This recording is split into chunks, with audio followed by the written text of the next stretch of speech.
Today, I'm joined by Michael DeNunzio. Michael is the managing director and founder of Pebble Ventures, a metaverse consultancy for leading lifestyle brands. He also hosts the Metaverse Matters podcast, a video podcast that explores how virtual and real worlds converge, the way consumers are thinking of self-expression, experiences, and how ownership is fundamentally changing. Michael brings a perspective of someone who's helped brands get into the internet during the early days of the internet and built and sold a successful digital marketing consultancy. Michael, welcome. Happy to have you here. Thank you so much. Thank you. Really appreciate it. Yeah, I'm very excited and would love to hear, a bit about kind of the early days and your career and kind of how you got to where you are and what let you found Pebble Ventures. Yeah, no, sure. Well, like you mentioned, I kind of grew up in the direct marketing world. So, envelopes and mail and catalogs and all that kind of stuff. My dad ran a publicly traded company in that world, and I kind of grew up in the agency world. And I was fortunate that we had a big client, Fidelity Investments, and I kind of saw this opportunity to help them use digital media. So back then, CD-ROMs, I mean, I'm really dating myself, CompuServe and Prodigy and America Online, and then the internet came around. And so part of that is I helped launch for Foot Code and Belding, which is a global communications firm, their interactive marketing division way back in 1994. Did that for a few years, left with a couple of guys that worked for me. We raised some capital, and then we built a firm that was kind of one of the early pioneers in using the internet to sell direct to consumer. Now you get all this data instantly. Back then, we were getting log files sent to us on DVDs to analyze, so the world's changed quite a bit. We were fortunate. We had very good timing and a pretty good niche in the market. And so we worked with a lot of large companies. Did a lot of different things between there. Part of it, I was helping the founder of Nautica, the sportswear brand, launch and manage a private investment and operating company. And that was really great for me because I really didn't know anything, to be honest, about retail or how product was made. I grew up in the services world. And so I got essentially an MBA in how that whole side of the world worked. And it was great because we were doing all sorts of different innovative things. And I really got the bug for fashion. I'm not a designer. I probably play one on TV in my own mind kind of thing. But I love fashion and really just kind of got into it. So I did that for about 4 years and then had been advising fashion tech companies and had my own men's luxury fashion brand for a while. Wow. Which was That's cool. A really great experience. Still have it, but not that active really with it. But then when the internet, the NFTs and kind of Web3, it really caught my attention about 2.5 years ago. And I think what caught my attention most was this idea that we're now entering this new place where technology is going to be impacting consumers in pretty fundamental ways. Things, even basic things, I shouldn't call AR basic, but, basic relative to say blockchain or whatever, things like augmented reality. And some of these things are really going to change the way consumers interact. And my sense was back then that, like when we started 4 Points, there's going to be a lot of need for brands to help really understand this space. It's moving fast. There's probably more hype than proof in the early days, like a lot of things. And so that's why we really started Pebble, was this idea that how can we be helpful to, consumer enterprises and consumer brands, be what I like to think of as their thought partner, but also their doer. So helping them really solve strategically how to go to market. And then when they're in market, how do we find the best platforms and players to connect them with so that they can accomplish the things they're looking to do? Yeah, so useful to be able to do the end-to-end kind of, implementation and strategy for brands. So many brands are I think interested in this space and don't know kind of how to jump in and what's the the benefit or ROI for them. So I think this is really interesting, the kind of the opportunity to be able to kind of take that experience that you had from the early days of the internet, and what was learned. And I'm sure there's so many different parallels to what's happening now.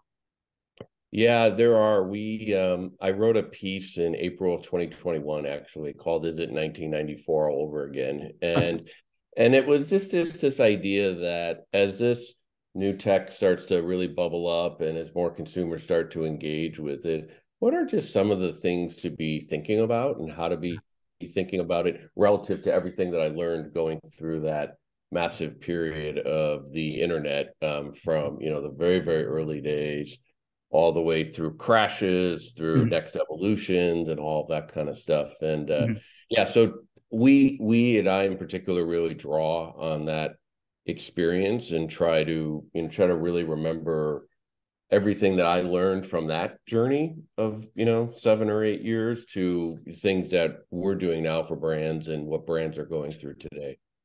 Wow. Yeah, that's it's important to have, the perspective of similar cycles, and to be able to, I think, put those parallels and kind of match those patterns. So I could see how that's very instrumental for you as you kind of think through the future of what's happening.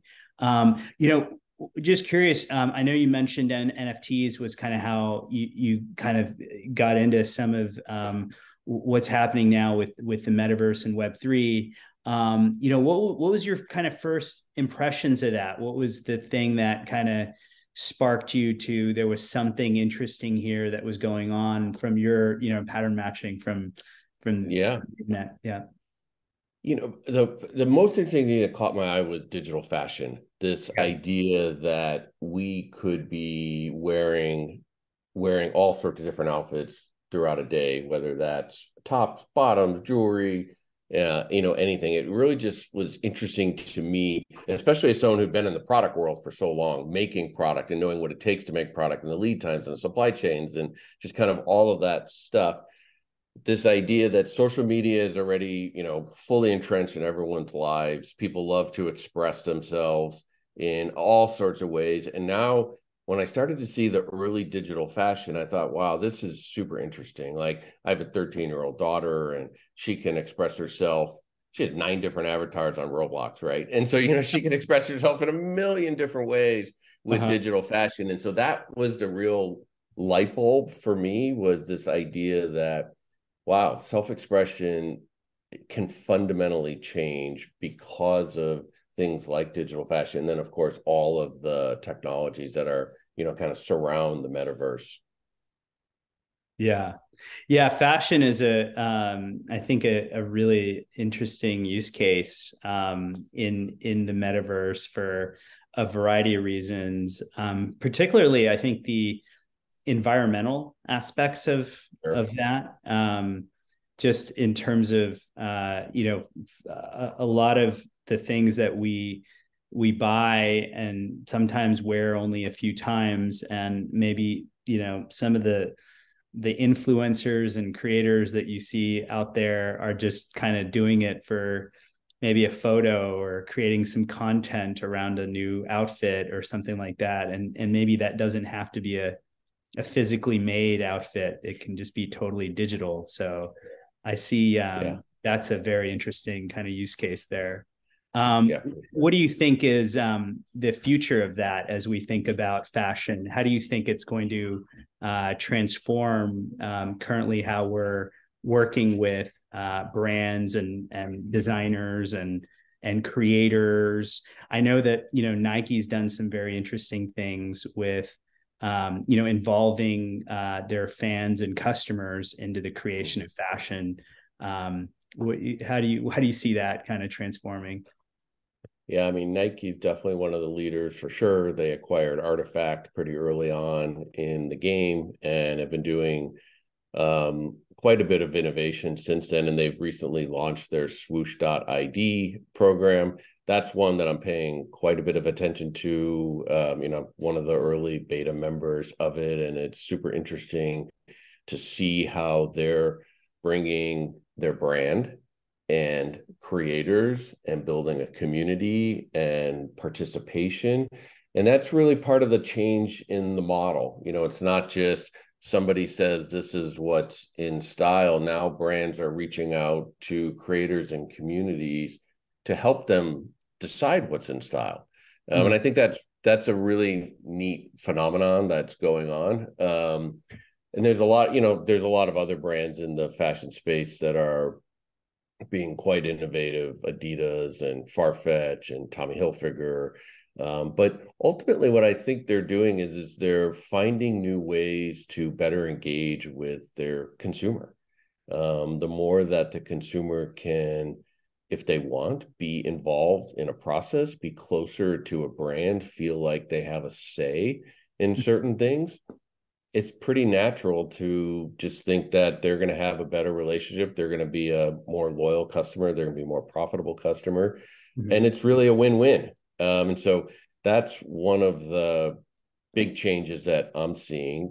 The other thing that you just talked about with sustainability, I don't know if this is true, but I had read, I believe somewhere that a pretty high percentage of, I don't know if it's Instagram, just social media posts are just one-time shots. And so when you think about digital fashion, that's a really nice use case that it solves for. So if you're an influencer, you're someone who posts quite a bit, whether you're a formal influencer or not, and you want to have a new outfit every day or 3 outfits in a day, whatever it is, digital fashion is a great solution for that, obviously, because you can buy a digital wearable, you can post it on social, and it's ones and zeros, right? It's not fabric we're shipping all over the world and all that kind of stuff. And so for those use cases, kind of like going back to my daughter's avatars on Roblox, she has all these different outfits that some she bought digitally, but she wouldn't have that many outfits in the real world, and yet she can express depending on what kind of mood she's in that day. So those are pretty big, dramatic changes that we're just really at the beginning stages of. So when you start to think about audiences the size of a Roblox and other gaming platforms and all of these things, and then platforms like DressX and others that are reaching out to, through your phone, then you start to say, okay, wait, this is a multi-billion consumer market. What is the real opportunity here to help literally billions of consumers around the world express, experience, own? That to me is it's kind of got drowned out a little bit in the last 6 to 8 months because NFTs and crypto and all that crash. It was just been a bad time, but the internet crashed, and yet the internet kept growing.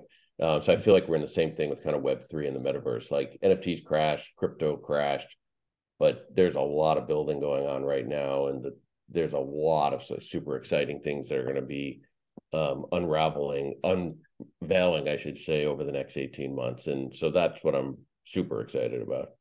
Yeah, I would love to hear that. I mean, just to hear more about what you think the future of some of these. I know that tools and partnerships that leverage metaverse related innovation are some of your focuses in terms of driving better content and engagement and conversion. Just curious, as you mentioned, the future, where do you see that going? I'd be very curious about hearing that.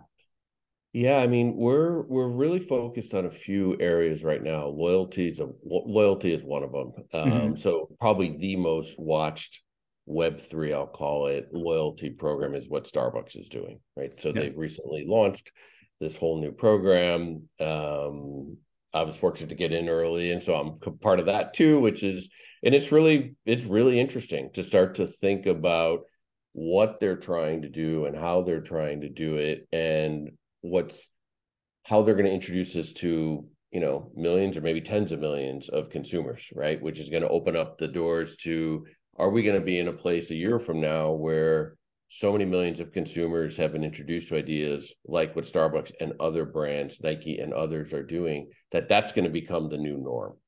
So as you start to think about loyalty, you have loyalty, which is traditionally transaction based.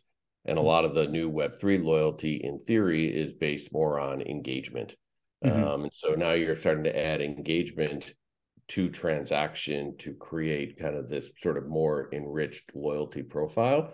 That I think is a really, really hot topic, not just because of the Web3 technology, because it matters to pretty much every marketer in the world, right? Yeah. Is how do we, better engage and have more loyal consumers? So that's one big area. The other is this idea of using digital collectibles to keep people engaged with your brand, in particular for brands that have a kind of a low frequency of purchase. So if you're sort of maybe a luxury brand or a premium luxury brand where someone purchases from you once a year, or you're a car company and they purchase from you once every 3 years or 5 years, whatever it is.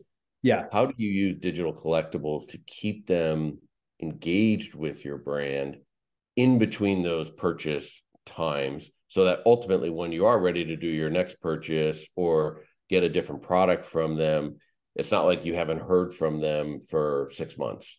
You're kind of going along the way. And so as opposed to getting just another email that says 10% off or 20% off, it's like, oh, we're giving you a digital collectible. And now you can be part of this community. And there's these additional benefits that you're getting as a result of it. And now you have a wallet, and maybe that's wallet so there's just all these kind of new tools that we're really excited about for brands to engage. Yeah. No, those are, very important, hot buttons for, brands right now, as you said. How do you, increase sales and engagement, and how do you, again, keep your customers through, let's say, as you said, a process that maybe, naturally they wouldn't engage, but every few years when they buy a car or buy some big purchase from a luxury brand, in this case, that they're very, able to kind of do these other kind of, gamified things that keep them, front and center with you, and have your brand, very directly in contact with them because they're engaging and interacting in these ways. How do you explain that to brands? I'm just curious, like when you talk to brands, and they're obviously curious about these concepts, the metaverse, Web3, and how do you help them to understand why these things are going to, because it seems sometimes that telling someone they're going to get a wallet and create an NFT, and I'm sure you get asked, like, why can't we just do this the normal way? What's your answer to that? Yeah, well, we always like to start out with ultimately, what is the enterprise looking to accomplish, right? I mean, yeah, it always has to start there. What are the objectives of the enterprise, or what are the objectives of the brand? And so every brand, they might be looking to raise awareness. They might be looking to generate new revenue streams. And so we have a matrix that we start with all brands that says, of these 6 different topics, what's most important to you? And then what are you doing from a marketing standpoint that we can evaluate whether or not NFTs, Web3, metaverse, AR, whatever, is going to help make that better. It's going to supercharge it, as we like to say. And so you might be doing something in store, right? And so are we going to use web AR as a way to enhance that experience for people that are walking by, or something in store that maybe you're scanning a QR code and it's bringing something in a display to life in a better way. So we always try to explain it within the context of what their objectives are in the first place. And that makes the conversation a lot more grounded, because I would like to think we're pretty tough on ourselves to say, hey, does this make sense? I mean, yes, you can do things for innovation's sake, if you want to call it in quotes, but anything, in my view, innovative, we should be really looking to see if it can scale, especially from a marketing standpoint. So the conversations start with the things that our clients are thinking about every day, which is, what are they trying to accomplish with their brand? And then sometimes if the question is, do we really need to do this as an NFT? That's a legitimate question. Yeah. The answer isn't always yes. The answer could be an NFT doesn't necessarily add value to what you're doing. It Yeah. might, in the sense, it might be great because there's still good PR opportunities. It might be good because we plan to add utility to this NFT either at the outset or later, but it Yeah. isn't always the right answer. It could just be we do a digital collectible, and we've done that where we've done digital collectibles that are not NFTs, and it was perfectly appropriate for the situation, and we didn't miss. So it wasn't really necessarily Web3, but it was a new immersive way to engage with consumers, and that's ultimately what we were trying to do. Yeah. Yeah, no, I think it definitely it makes sense that you definitely have to understand, whether they do have to what technology is best fit and what's their goal, and try to, again, keep the conversation focused on what's going to provide them with the most benefit, as opposed to kind of just fitting the specific NFT or Web3 tool into Right. their offering if it doesn't make sense. Have you thought about, and I know you have, I guess the one thing that really interests me about this space, as I think about Web3 brands that are moving into, in Web2 brands that are moving into the metaverse, the opportunity for an upstart in any category, fashion's a good one, or luxury, to be able to, or content is another one, digital media, to be able to create a new company based on a new IP, and go metaverse first, or native metaverse brand, and what that looks like, because they're not restricted by some of the more traditional, we just talked about how you have to convince someone to maybe do an NFT or do a collectible. But if you are talking about an upstart brand that wants to be metaverse native, what advantages does that brand have, as we think about the space versus a traditional brand that wants to get into this space? Yeah, that's a good question. For a traditional brand, I don't know if it's a disadvantage, but you have to be really thoughtful about what are you going to morph or port over as you're starting to interact with consumers in both virtual environments and real world environments. And that's really important because we obviously never want to throw away all of the kind of intrinsic value that has been created over time, and especially some of these heritage brands that have been around for a long, long time. We have to be very careful about making sure that the values of that brand are properly translated as we're engaging with consumers in these other worlds. When you're an upstart brand, it's kind of one of the nice things is you don't have any of that. So you have an opportunity to really do essentially whatever you want. And ultimately, hopefully, whatever you want really resonates with a consumer somewhere. There's a couple of, I think really good examples. Cult and Rain is one of them, which is kind of and they're also doing physical product, but, really, really, really doing interesting stuff in the way that they've created their brand and how they're continuing to evolve that brand. So challenges for these early startup brands is they don't have built-in audiences already. And so it's somewhat of a nice thing that you can do whatever you want, but then you also kind of have that cold start problem.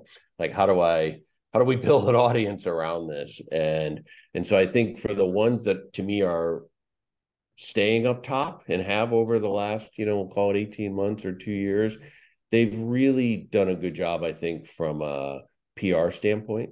They've really been able to get out there with very unique messaging, super cool and interesting products that are kind of visually arresting in some ways. You're like, wow, like I'm going to really take some time to look at that because that's cool. And they always seem to be in the right places. You know, they're speaking at the right events, they're doing the right things. And so I think that's the big challenge, but big opportunity at the same time for these upstart brands. And I love seeing them because oftentimes, to be candid, I'm like, I'm not sure who the customer is for that. And it really intrigues me.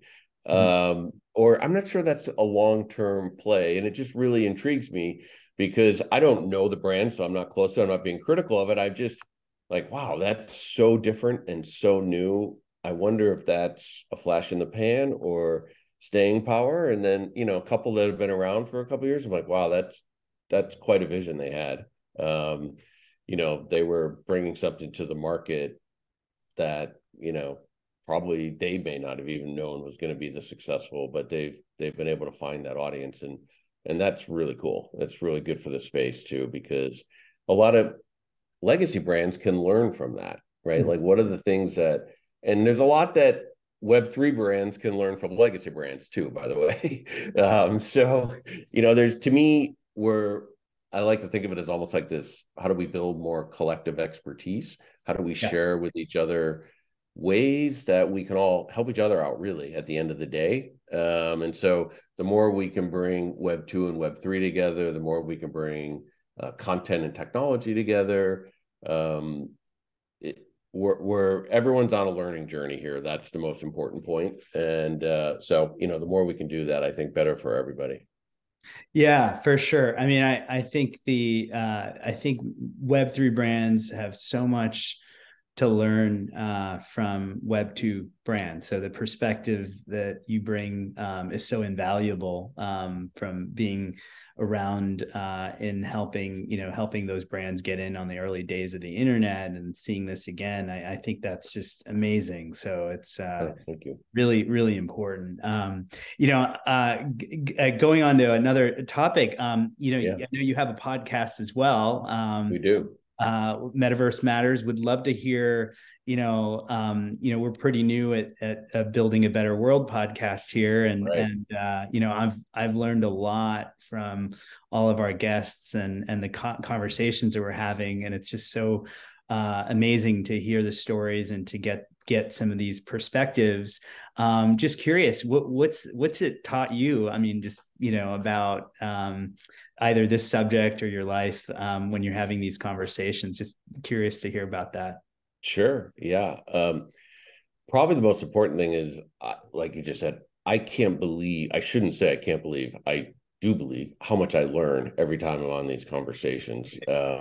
It's like I learned so much about what like we interviewed someone who did one of the early leaders in developing avatars, and just at first you're like, well, you kind of create a digital person, but then you listen to him and you're like, wow, to me, I was like, he's kind of the Steven Spielberg of avatar makers. Like, that is just a whole other level of thinking and thought that goes into what he's doing when he's creating these things. So we've had some great creators on and I've been around creative people my entire life. I'm not a creative person. Loved, as I said, play one on TV, but I'm always amazed at this idea that you give someone a blank piece of paper and say, go make greatness, right? And like, that's overwhelming to me to think about. But then the more we talk to these creators, I just love how I understand their process and what they're going to. And then watching how they've evolved. So some of the earliest people we interviewed, are now, it's like a year later. And seeing, you see them on LinkedIn, you see them and where their companies are going. And I just find that great too. This idea that, when we spoke to them, they were in a certain place, and now a year later, they're in another place. I love that because they're sticking with what they're doing, and some of them are having really, really good success, which is nice too. I also learned it's hard to do podcasts. To put together, my partner Lauren now is handling all of the kind of the content strategy around it, and put together really good questions and do your research and try to be a good host. I think it's hard. So we that's another thing that I've learned, but but we're sticking with it. We just finished our 12th episode, I believe. And we have a few more in the can that are being edited right now. And I love it. We'll have to have you on. It'll be Yeah, super fun to love to. talk and do SuperWorld. But I learn a lot. You spend 40 minutes with somebody talking deeply about their business and how they're thinking about it and their views on the space. You're just going to learn a lot, and so I do. Yeah, it definitely is. You come out of every episode with new nuggets and friendships and Yeah, just new perspectives on the space. So totally. yeah, I'd love to hear some perspectives on life. What are some of the things we talked prior to the show starting that you went on a hike? What are some of the things that you do personally that keep you very energized and motivated and things like that? Would love to hear about some of the Sure. things you're doing. Yeah, I mean, I'm sort of a routine type person. My typical routine is get up. I try to meditate first thing in the morning, just to get the day off on a good foot. I have coffee in the dark where I just think, and then usually by 6 o'clock, I'm on email going. I like to get up early. I fall asleep early. So that's always a really nice thing, is to start the day that way.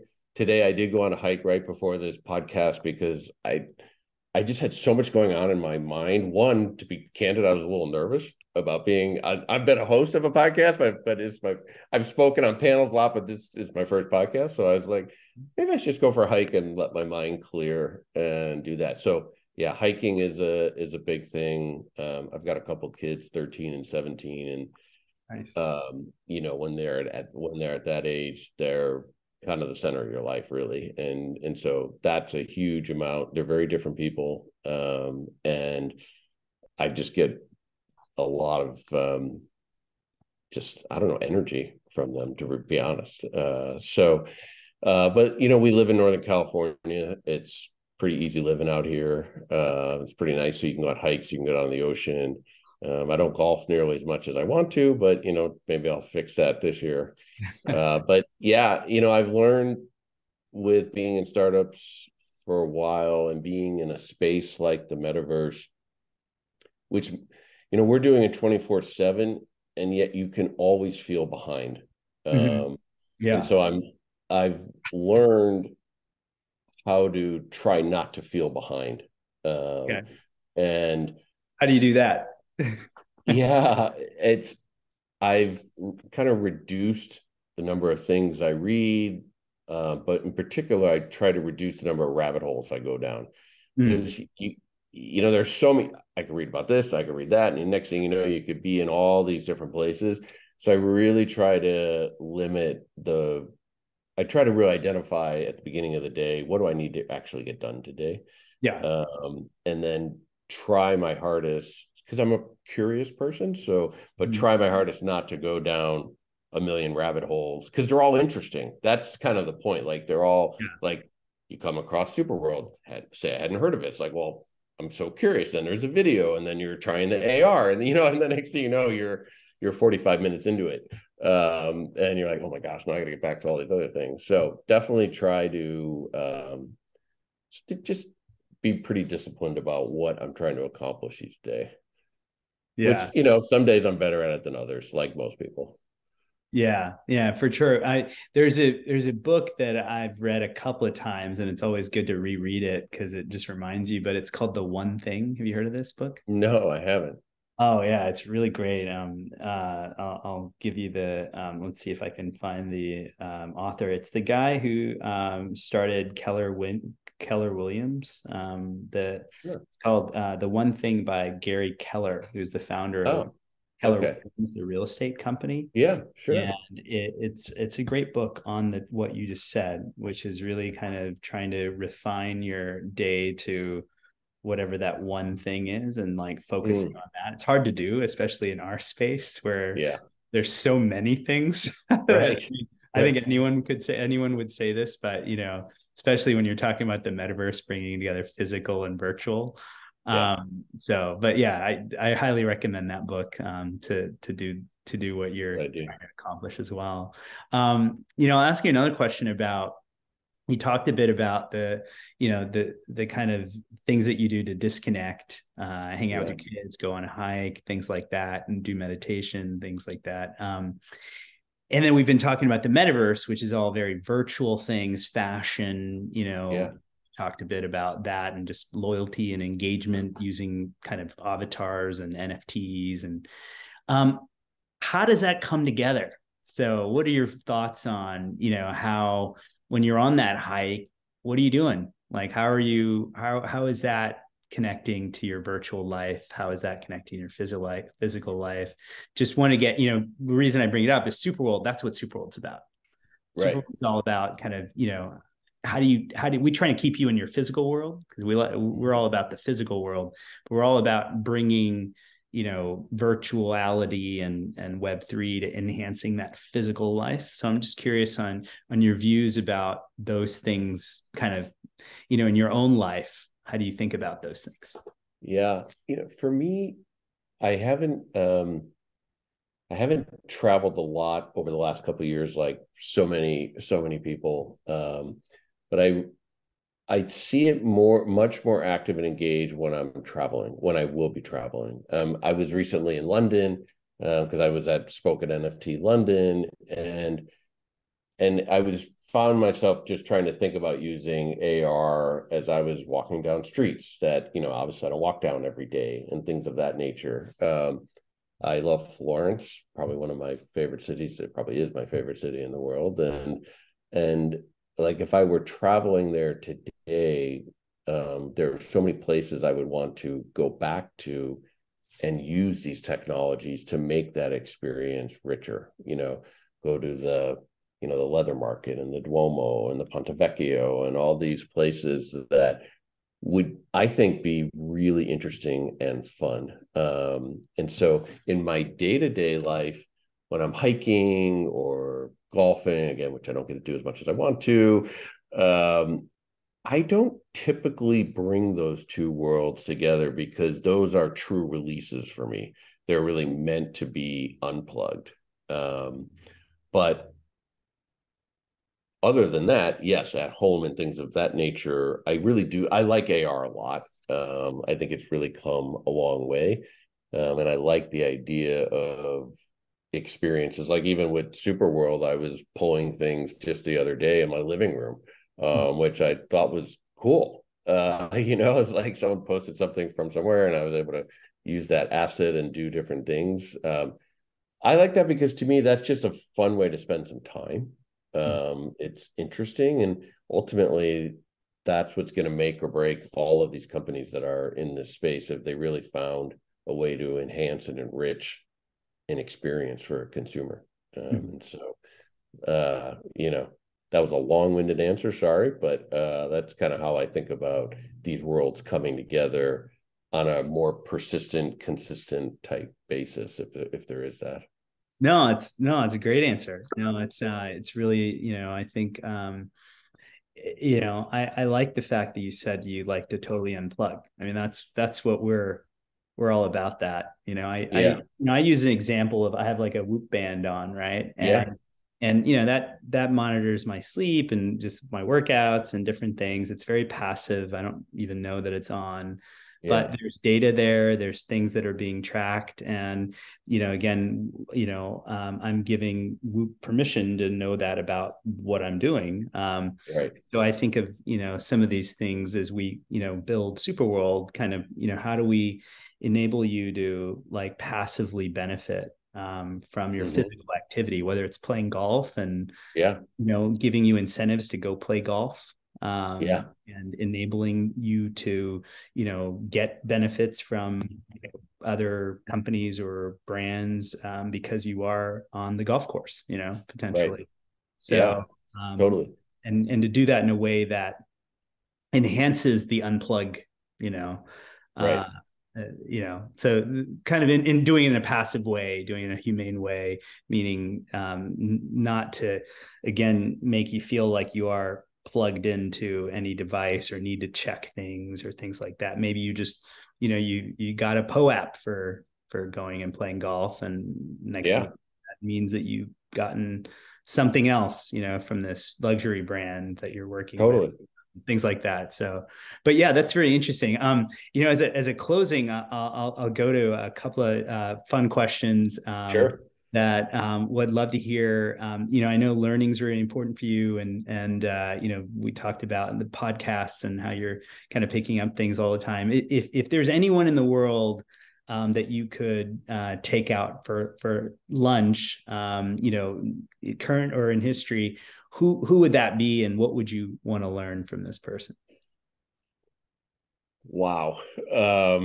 Anyone in the world, or including history? There's someone you want to, pick their brain or learn from? Gosh. Oh my gosh, I don't know how to even answer that question. There's so many different people that I would love to pick their brain on. Oh my gosh, where do I even begin? Oh boy. Well, I remember growing up reading a book from Lee Iacocca, who I think I read that book. What's that? I think I read that book. I remember. Oh, you may have read that book. And I just remember, I don't know, maybe I'm Italian, the whole 9 yards. I just remember that book was pretty interesting to me, and kind of shaped some of how I think. So clearly somebody like that would be pretty interesting from a business perspective. Just, what were things like then, and kind of what they're like today. From a today's standpoint, I think it would be super fascinating for me to talk to folks who've built, just incredibly amazing brands that they've kind of transcended all sorts of things. I remember when Tesla first came out, I didn't, it was kind of this racer type thing, and I didn't totally get it. And to see what that's evolved into, is pretty amazing. Now we in the Bay Area here, you see a million Teslas, but to me, it's just kind of amazing. Like, I would love to talk to people like that who've been able to make these brands that have just permeated all sorts of things, the Patagonias of the world, those type of things. Like, I know it didn't happen overnight. These things happen over 10, 20, 30 years. But like, what was that journey like? And how does it feel 30 years later, 40 years later, to be looking back on where that brand is today and how many people across the world it's touched, and what it means to them? Like, that would be a super cool lunch, to just sit and soak it all in, and just say start, and then an hour later say thank you, not say a word in between, because you just want to hear the whole thing. To me, that would be really great. Yeah, that's awesome. No, it's very, very interesting. I think each one of those brands has such a, interesting, unique story that you can learn. I read a lot of biographies, so I'm always You do? Okay. consuming stories of history of people and brands and creators. Yeah. So yeah. Very interesting. So I'll close with a final question, which is, kind of related to what we do at SuperWorld. SuperWorld's a virtual world. We cover Earth, right? Mm-hmm. We have virtual real estate covering any location on an Earth, where you can buy virtual real estate and become a stakeholder in those locations and activate monetization from, all the different things that we're working on in the metaverse, right? Curious, where in the world is special to you? Where in SuperWorld, where in the world would you acquire virtual real estate, and why? What's special? What kind of story would you tell, and what would you do there?